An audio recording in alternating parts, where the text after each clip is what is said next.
queria entrar em um ponto específico da violência, já que o senhor disse que está enfrentando uma certa dificuldade ou estava com o público feminino, eu queria saber se o senhor vai conseguir responder uma pergunta que está difícil para pré-candidatos, seja a qual cargo for, responderem de forma muito específica, que é violência contra a mulher.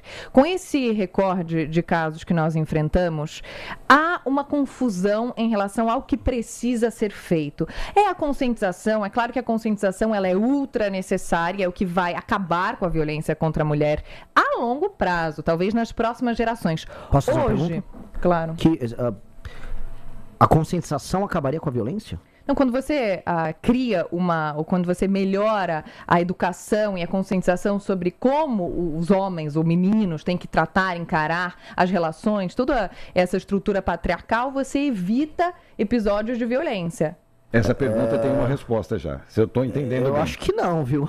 O que muda é lógico, assim, o que uma lógica punitivista. É óbvio, o que para uma pessoa violenta é a força maior. Mas são duas coisas que andam em paralelo, não? Elas podem entrar em paralelo, mas a pessoa que comete o crime violento no Brasil, em geral, é uma pessoa que tem a certeza da impunidade.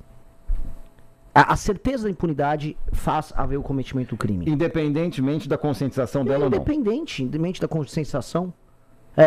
Lugares que têm, vamos dizer, culturas mais machistas, vamos pegar alguns países do mundo árabe. Eles apresentam um número menor de violência como um todo do que o Brasil. Que pode ser menos machista do que um país, vamos dizer, altamente islâmico. Ou uma cultura altamente hierarquizada, patriarcal como a Índia. Quem tem mais crimes violentos, o Brasil ou a Índia? Por mais que eles tenham muitos crimes horríveis contra mulheres na Índia. Ser turista mulher na Índia é um horror. É um horror, não dá pra pisar lá sozinha. O Brasil é mais violento. Então, mas a minha pergunta era justamente essa.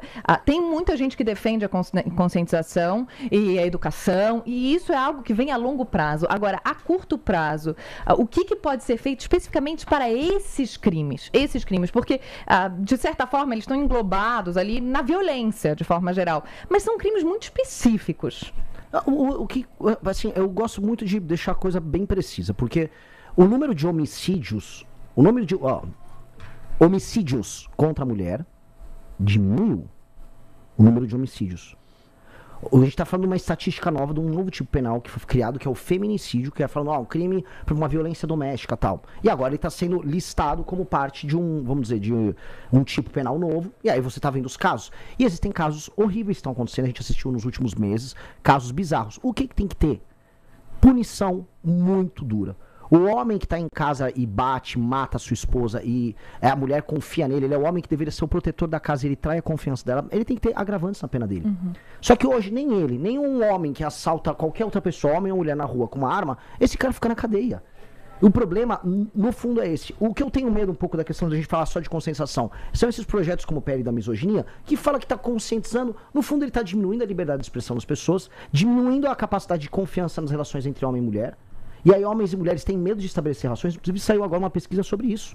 Interessantíssimo isso aqui. Homens, na geração Millennial e Z, têm medo de entrar em relação, com medo de falsas acusações. Então, quando você estabelece muitas regras, você cria relações de baixa confiança.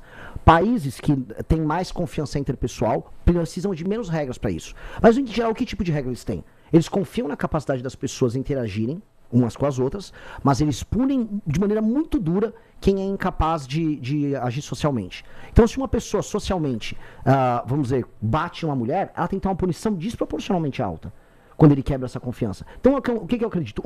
Na punição muito pesada.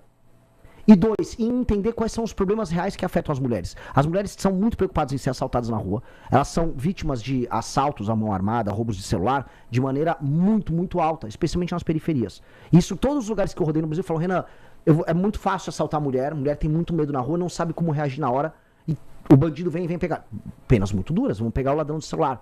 A violência doméstica, penas muito altas. E um problema que não é exatamente da violência doméstica, mas que afeta boa parte das meninas mais humildes no Brasil. Que é o quê? A falta do pai presente com a criança. Veja só um ciclo. O ciclo é, a mulher jovem que às vezes, eventualmente, acaba tendo uma relação que não funciona com o rapaz, tem um filho. o pai da criança não dá atenção, ela é obrigada a trampalhar o dia inteiro, não consegue dar atenção para a educação desse menino. Esse menino, sem a presença masculina, não tem a referência, vamos dizer, de como o homem se comportar. Na escola ele começa a apresentar padrões antissociais. A mãe não consegue cuidar disso, que ela está tendo que ralar para pagar as contas dele. Esse menino depois ele é absorvido pelo crime organizado e você vai criando um ciclo. E qual é o ciclo? É o ciclo da mãe que não teve a presença do marido ou do jovem que ela casou para cuidar da criança. Aquele menino entra pro crime, acaba criando violência contra as mulheres. Ou seja, esse ciclo de perpetuação precisa ser interrompido. E boa parte das reclamações das mulheres é um cara que eu casei, ou o cara que eu namorei, o pai da criança, não paga pensão. Isto são esses 3 problemas que eu listei. A menina que fica fora tendo que trabalhar, tá, que gostaria de ter um colégio em tempo integral, uma boa merenda. O pai pagando a pensão e a violência contra ela, esses são os 3 temas que mais preocupam as mulheres. Eu acho que esses temas eles precisam ser tratados, eles são fáceis de ser direcionados. Quando eu levo isso para um campo de conscientizar, como a ideia do PL da misoginia, eu estou resolvendo assim abstrações, eu estou num castelo, no ar, voando, enquanto problemas reais estão acontecendo. Eu entendi o seu raciocínio, Renan, mas você dá a entender que esse ciclo é obrigatório. Pode não ser, esse ciclo... Não, nunca é obrigatório. Nunca é obrigatório. Até minoritário. Mas a incidência é maior com pessoas mais humildes. Perfeito. E a falta de referência que uma mãe... Vamos colocar aqui, usar essa expressão mesmo. Uma mãe solteira, então, ela não pode ser uma referência positiva. Deixa eu só entender isso. Não foi isso que eu falei. Tá certo. Não, só para entender isso. Não, o que eu tô falando é o seguinte. Nos lugares mais humildes, essa moça que acaba tendo uma relação que não funciona, a maior reclamação dela é o pai da criança que não paga a pensão. E não está presente. Perfeito. E o que as estatísticas mostram? Que a não presença do pai tem um dano para ela, para a criança e para a sociedade colossal. Porque aquele menino ele apresenta notas piores nas escolas e a chance desse menino cair no crime organizado ou cometer delitos é maior do que o menino que teve a presença paterna. Por exemplo, portanto, o maior dano à vida dessa mulher jovem que teve uma criança, que em geral vai estar mais presente nas periferias, nas cidades menores, é a ausência e o desinteresse masculino no filho que ele teve. E este é um problema que nós precisamos endereçar. Esse é um dos maiores problemas brasileiros, as pessoas têm vergonha de falar dele. E esse é o maior problema que atinge as mulheres, no geral.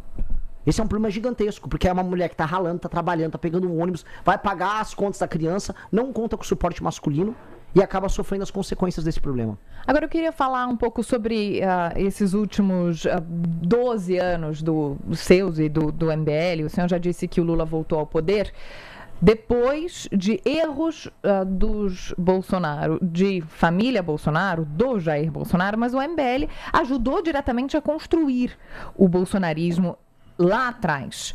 Qual a sua responsabilidade nisso e o que o senhor faria diferente nesses últimos anos? É muito difícil, porque se me perguntasse em 2016 se eu estava errando na forma como eu estava enfrentando o PT, à época eu não tinha ideia, porque era tudo muito novo pra gente. O MBL inaugurou a política de redes sociais no Brasil. A gente não sabia que aquilo ia dar na vitória do Bolsonaro. Mas hoje o senhor acha que errou? Não, eu não consigo imaginar que eu errei se eu imaginar que eu não teria outra categoria de pensamento à época.